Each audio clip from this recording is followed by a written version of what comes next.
Assalamualaikum warahmatullahi wabarakatuh. Saya Nindya Lutfiani, mewakili kelompok yang anggotanya. Yang pertama Nindya Lutfiani, Ernesta Novela Putri, Anissa Dwi Yasinta, Atika Cahyani, dan Aulia Ramadhani akan mempresentasikan materi sejarah. Bab pertama yang akan dipresentasikan antara lain asal-usul dan persebaran nenek moyang bangsa Indonesia. Bab kedua, perkembangan teknologi, dan bab ketiga, corak kehidupan masyarakat masa praaksara. Kita mulai dari bab pertama, asal-usul dan persebaran nenek moyang bangsa Indonesia. Yang pertama adalah bangsa Proto Melayu. Bangsa Proto Melayu memiliki ciri-ciri badan tinggi ramping, bentuk mulut dan hidung sedang, rambut lurus, kulit kuning kecoklatan, bermata sipit. Bangsa kedua merupakan bangsa Deutero Melayu. Memiliki ciri-ciri kulit sawo matang agak kuning, tubuh tidak terlalu tinggi, dan rambut lurus.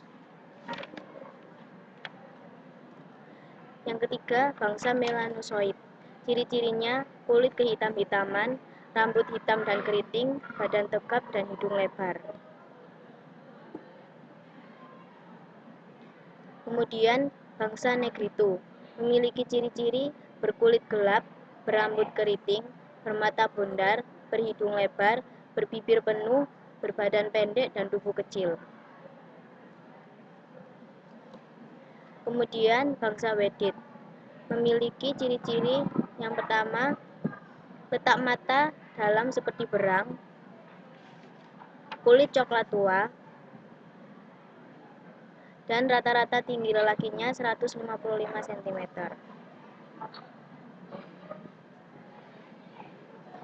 Kita masuk pada bab kedua, yaitu corak kehidupan masyarakat masa praaksara. Yang pertama, pola hunian masa purba. Pola hunian masa purba terdiri dari kedekatan dengan sumber air dan kehidupan alam terbuka. Contohnya adalah situs Sangiran, Sambung Macan, Trinil, dan Ngandong.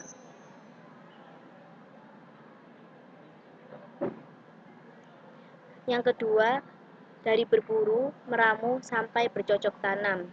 Kegiatan ini terdiri dari berburu dan meramu, memproduksi makanan atau food producing, dan bercocok tanam. Yang ketiga adalah sistem kepercayaan. Sistem kepercayaan ini terdiri dari animisme dan dinamisme. Pada bab ketiga yaitu perkembangan teknologi. Yang pertama antara batu dan tulang. Contohnya kebudayaan Pacitan. Kebudayaan Pacitan alat-alatnya contohnya adalah kapak berimbas dan pahat genggam. Kemudian artefak dari tulang, artefak jenis plak, artefak yang ditemukan di situs ngepung. Yang kedua adalah antara pantai dan gua. Contohnya adalah kebudayaan Joken Modinger.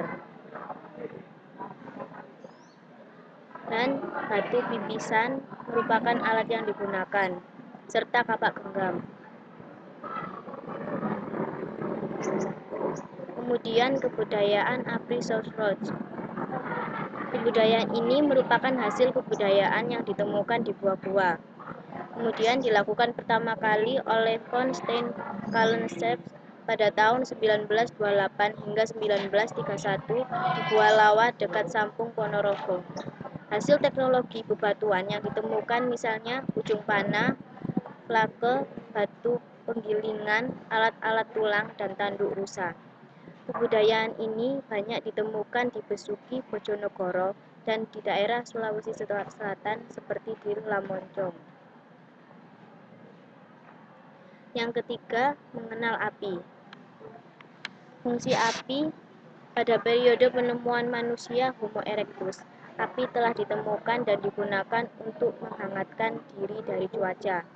Fungsi kedua, dengan berbagai kemajuan teknologi, api dapat dimanfaatkan manusia untuk berbagai hal, yaitu memasak dengan cara membakar. Fungsi ketiga, manusia juga menggunakan api untuk senjata ketika ia diserang oleh binatang buas. Fungsi keempat, api dapat dijadikan sebagai sumber penerangan. Yang keempat, sebuah revolusi. Kebudayaan kapak persegi. Kapak persegi yang besar sering disebut dengan beliung atau pacul atau disebut dengan cangkul. Kapak persegi yang berukuran kecil dinamakan tara atau tata. Penyebaran kapak persegi ini di daerah kepulauan Indonesia Barat. Diperkirakan sentra-sentranya ada di Lahat, Bogor, Sukabumi, Tasikmalaya, Pacitan, Madiun, dan di lereng Gunung Ijen. Cocok untuk pertanian.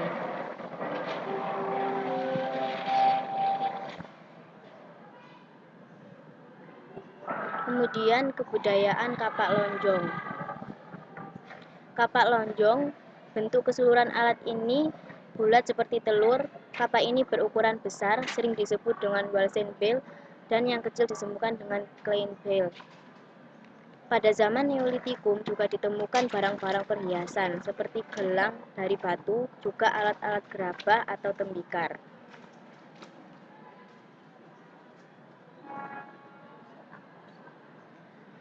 Yang ketiga, perkembangan zaman logam. Di Eropa, zaman logam mengalami 3 fase, zaman tembaga, zaman perunggu, dan besi. Sedangkan di Kepulauan Indonesia hanya mengalami zaman perunggu dan besi saja.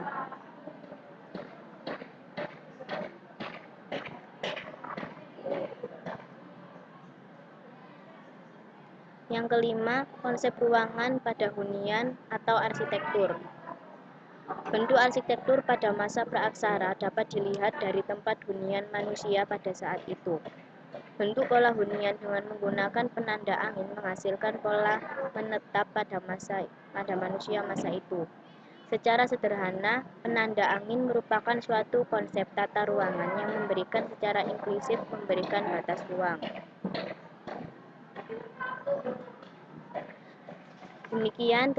Demikian presentasi dari kelompok kami.